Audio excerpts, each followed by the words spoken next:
Hello, greetings dear parents and students. Today we are going to continue with next chapter in the English textbook, which is Men versus Animals. Men यानी इंसान या आदमी versus जब हम कोई दो चीज़ों को कंपेयर करते हैं या किसी दो चीज़ों का मुकाबला बताते हैं तो वर्ड वर्सेस यूज़ करते हैं बीच में. एनिमल्स मतलब पशु. तो आदमी और पशु के बीच का मुकाबला या कंपैरिजन है. ये क्या है एग्जैक्टली हम स्टोरी पढ़ के जानेंगे. Let us read the given extract from the Animal Farm written by George Orwell. George Orwell हैं जिन्होंने ये कहानी लिखी है एनिमल फार्म में से. The animals of manor farm lead a miserable life under mister Jones and his men. Miserable होता है बहुत दुखदाई पीड़ित जीवन व्यतीत कर रहे थे पशु सारे मिस्टर जोन्स और उसके आदमियों के साथ रहकर उस फार्म में.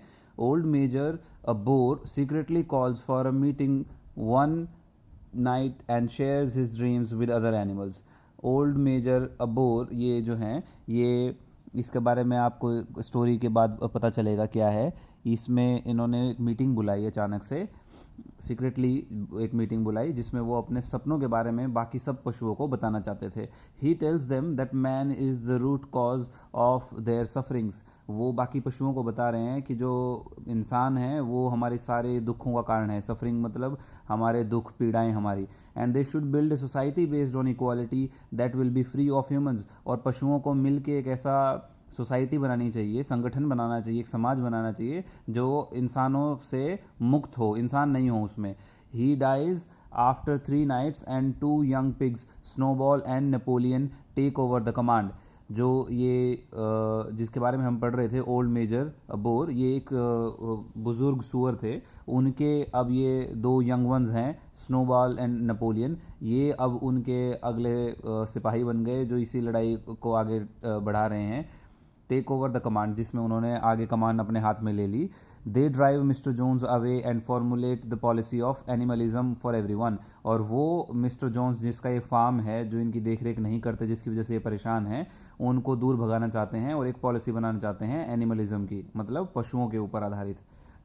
Then a power struggle between Napoleon and Snowball begins. फिर नेपोलियन और स्नोबॉल के बीच में ताकत को लेके द्वंद्व हो जाता है या लड़ाई हो जाती है.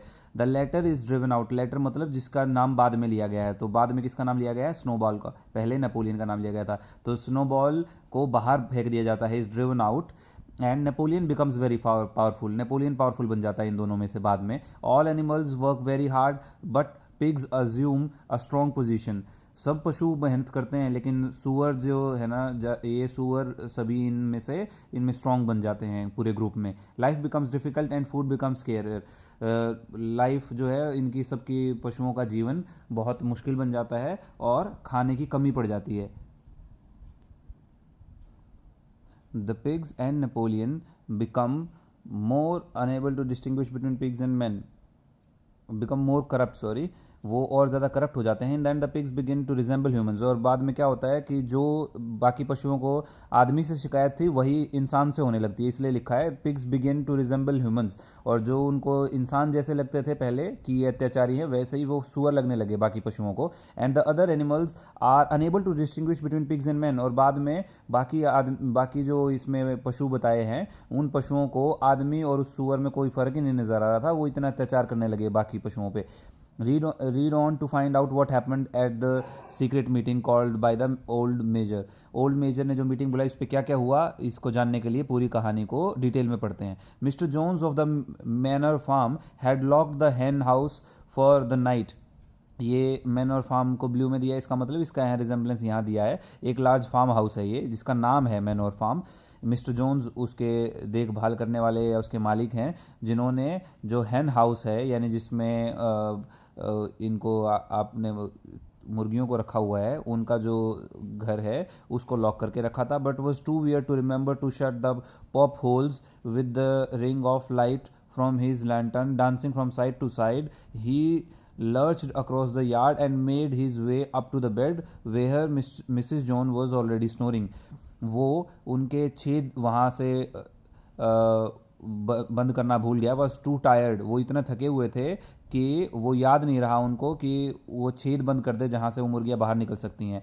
उसके बाद उन्होंने वो वहाँ से चले गए और जो उनकी लालटेन थी, यानी लालटेन जिसको हम हिंदी में कहते हैं, लालटेन उठा के चले गए वहाँ से लहराते हुए, dancing from side to side, वो मतलब लालटेन जो थी वो लहरा रही थी side by side. He lurched across the yard, lurched का मतलब है moved irregularly like a drunk card moves, मतलब जैसे कोई पिया हुआ आदमी जिसने शराब पी रखी है वो हिलते हुए झूमते हुए जाता है, वैसे वो मिस्टर जोन्स झूमते हुए चले गए अक्रॉस द यार्ड। यार्ड मतलब जो उनका वो एरिया है, वो जिसमें ये फार्म बना है, उससे वो चले गए ऐसे झूमते हुए, और वो चले गए अपने बेडरूम में जहाँ उनकी वाइफ मिसिस जोन्स थी, जो ऑलरेडी स्नोरिंग कर रही थी। स्नोरिंग का मतलब खराटे ले रही थी, सोते हुए आवाज़ कर रही थी। As soon as the light in the bedroom went out, जैसे ही उन्होंने बेडरूम की लाइट बंद की, there was a stirring and a fluttering all through the farm buildings, वहाँ फार्म की सभी बिल्डिंग्स में से स्टिरिंग और फ्लटरिंग मतलब आवाज़ें आनी शुरू हो गई। Word had gone round during the day that old Major, the prize middle white boar, had a strange dream on the previous night and wished to communicate it to the other animals. तो जो वो बूढ़े सुअर हैं इनके यहाँ, जिसको major कह रहे हैं ये, उसको कोई ऐसा सपना आया जिसके बारे में वो सबको बताना चाहता था। It had been agreed that they should all meet in the big barn as soon as Mr. Jones was safely out of the way. जैसे मिस्टर जोन्स चले जाएं, सब पशु वहाँ इकट्ठा हो जाएंगे और वहाँ मिलेंगे, ये पहले से ही डिसाइड हो गया था। ओके, तो बार्न एक और वर्ड है इसमें। बार्न का मतलब क्या है? Store room for storing food for animals, जहाँ पे पशुओं के लिए चारा इकट्ठा किया जाता है, बाड़ा भी बोलते हैं जिसे, वो बार्न में वो मिलेंगे, ऐसा सारे पशुओं को बता दिया गया था। Old Major was so highly regarded on the farm that everyone was quite ready to lose on an hour's sleep in order to hear what he had to say. जो बूढ़ा मेजर है, जो इसमें पिक्चर में दिखाया है ये सुअर, इसको सब इतना मानते थे कि सब लोग तैयार हो गए थे फटाफट वहाँ मीटिंग में आने के लिए। All the animals were now present except Moses, Moses एक पशु का नाम है, उनके अलावा बाकी सब आ गए थे। The tame raven who slept on the perch behind the back door, when Major saw that they had all made themselves comfortable and were waiting attentively, he cleared his throat and began. वो अंदर आया और उसने देखा कि सब पशु आ चुके हैं और वो सब अटेंटिवली उसकी तरफ देख रहे हैं, तो उसने अपना गला साफ किया ऐसे आवाज़ की और बोलना शुरू किया। कॉमरेड्स, कॉमरेड्स का मतलब साथियों। You have heard already about the strange dream that I had last night, तुम सब ने पहले से ही सुन लिया होगा मुझे जो अजीब सपना आया है पिछली रात को। But I will come to the dream later, मैं सपने के बारे में बाद में बताऊंगा। I have something else to say first, मुझे पहले कुछ और कहना है। I do not think comrades that I shall be with you for many months longer, and before I die I feel it my duty to pass on to you such wisdom as I have acquired. और मुझे लगता है कि मैं बहुत ज़्यादा महीने अब जीने नहीं वाला हूँ, लेकिन इससे पहले कि मैं मरूँ, मैं चाहता हूँ, ये मेरा दायित्व है, मेरी ड्यूटी है कि जो मेरे पास विजडम है, यानी मेरे पास जो बुद्धिमत्ता, मेरे पास जो ज्ञान है, वो जो मैंने आज तक इकट्ठा किया है, एक्वायर्ड मतलब इकट्ठा किया है, वो मैं आप सब में बांटूँ। I have had a long life, मैंने एक लंबी उम्र जी ली है। I have had much time for thought as I lay alone in my stall, मैंने अकेले रहकर सोचने का मुझे बहुत मौका मिला है। And I think I may say that I understand the nature of life on this earth as well as any animal now living, मैं धरती पे जीवन के इस रूप को समझ गया हूँ और सारे पशुओं के दर्द को भी समझता हूँ, सारे पशुओं को समझता हूँ जो धरती पे जी रहे हैं। It is about this that I wish to speak to you, और इसी के बारे में मैं आपसे बात करना चाहता हूँ। नाउ कॉमरेड्स, अब साथियों, what is the nature of this life of ours, हमारे ये जो जीवन है ये किस प्रकार का जीवन है। Let us face it, our lives are miserable, हमें यह बात मान लेनी चाहिए कि हमारा जो जीवन है वो दुख से भरा हुआ है। लेबोरियस एंड शॉर्ट, बहुत मेहनत करते हैं हम पूरे जीवन, और हमारा जीवन बहुत छोटा है। We are born, we are given just so much food as will keep the breath in our bodies, and those of us who are capable of it are forced to work to the last atom of our strength. हमें केवल उतना ही खाना मिलता है जितने में हम जी सकें, और हमसे उसके बराबर सारी मेहनत करवा ली जाती है जितने शरीर में हमारा एक एक कण में बचती है। And the very instant that our usefulness has come to an end we are slaughtered with hideous cruelty, और जैसे ही हमारे जीवन से काम जितना वसूलना होता है इंसान को वो वसूल लेता है, उसके बाद हमें मार दिया जाता है। विद हिडियस क्रूएलिटी का मतलब क्या है? बड़े ही निर्दयतापूर्वक। क्रूएलिटी का मतलब क्या होता है? निर्दयी होके। But is this simply part of the order of nature, लेकिन क्या ये प्रकृति का काम है? Is it because the land of ours is so poor that it can not afford a decent life to those who dwell upon it? क्या हमारी धरती इस काबिल नहीं है कि जो लोग इस पे जिंदा हैं, जितने जीव हैं, वो अच्छे से रह सकें? No comrades, 1,000 times no.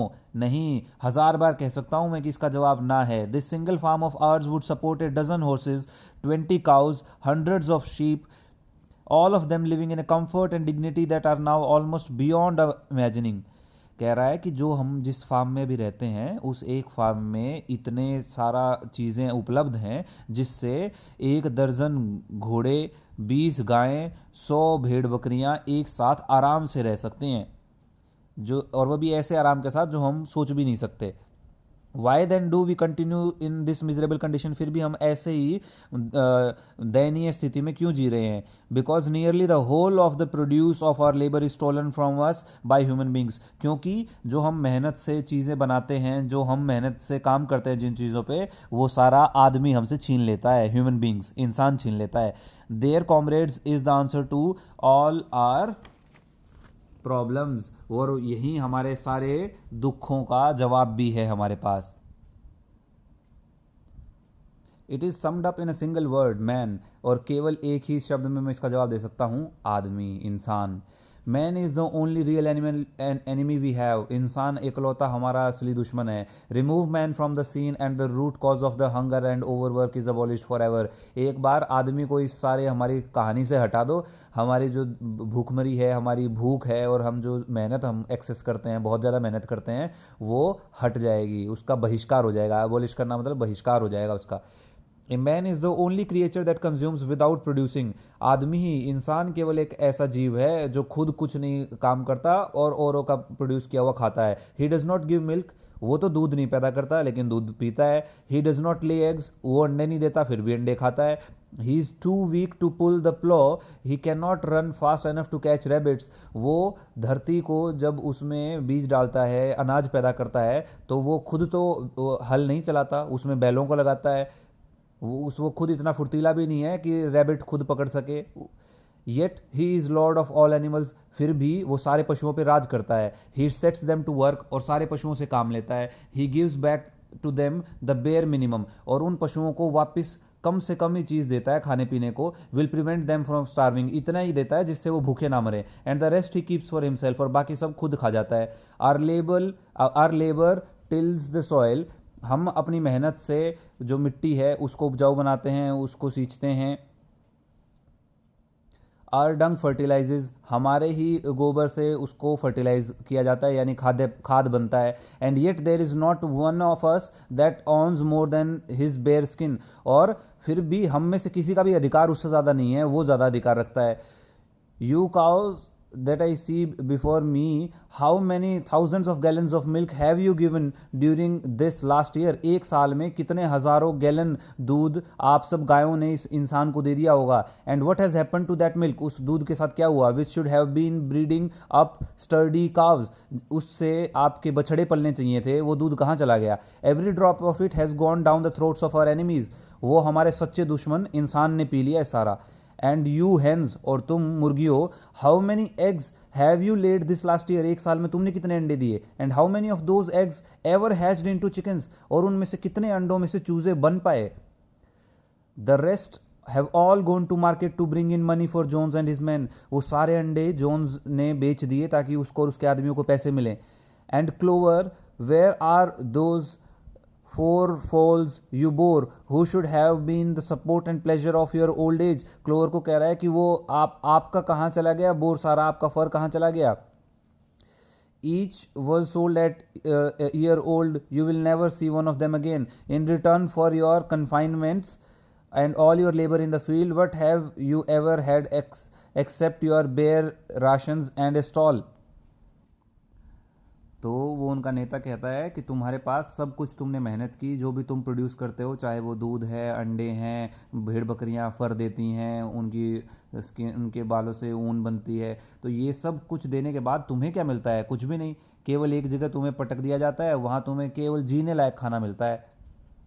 It's not crystal clear then, comrades, that all the evils of this life of ours spring from this tyranny of human beings, क्या ये क्लियर नहीं है कि ये सब कुछ इस इंसान की वजह से है? Only get rid of the man and produce of our labours would be our own. एक बार आदमी को हटा दो, फिर जो भी हम बनाते हैं वो सब हमारा है। Almost overnight we could become rich and free, और एक रात के अंदर अंदर हम फ्री भी बन जाएंगे, मतलब इनसे मुक्त हो जाएंगे और अमीर भी बन जाएंगे। What then must we do, फिर हम क्या करें? Fix your eyes on that comrades throughout the short reminder of your life. अपनी बचा हुआ जितना भी छोटा सा जीवन बचा है ना, उसमें यही काम करो कि अपने आप को इस आदमी से आज़ाद कैसे करवाएं। And above all pass on this struggle until it's victorious, और ये लड़ाई लड़ते रहो जब तक जीतो ना। Let there be perfect unity, perfect comradeship in the struggle. हम इस लड़ाई में मिल के एकता के साथ लड़ें और भाईचारे के साथ लड़ें।